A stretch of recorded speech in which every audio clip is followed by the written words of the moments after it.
All right, today we're going to bring two wall scones that you could set up for your anywhere entrances. These are not outdoor graded. Just make sure you do it indoors.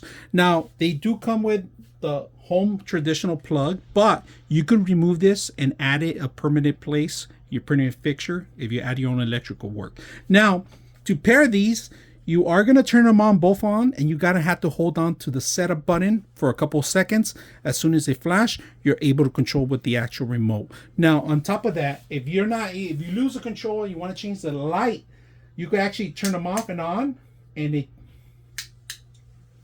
you can change the color by turning it off and on rapidly and going back to normal.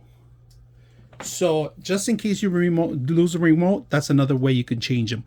Now, these could go vertical or horizontal. Now, the good thing about this, if you drop these are acrylic, all right? They're not made up. They look like glass. They have a feel because they look like frost glass, but they're acrylic. These are aluminum base in the center and acrylic all around. Now, these could be horizontal or vertical. And then, of course, the remote's the best thing about it. Now, you could set these up on your bedroom as nightstands, and then you could always turn them off with the remote, turn them on, and then, like I said, you could change the lumens. And it has 3 different modes. That's pretty much it. Now, if you add more to this system, you could actually add more groups in here, and it has up to 4 features. You could add 4 different lightings on every bedroom or anywhere in the house. So this is simple to use, easy to set up. I hope you guys enjoy the video.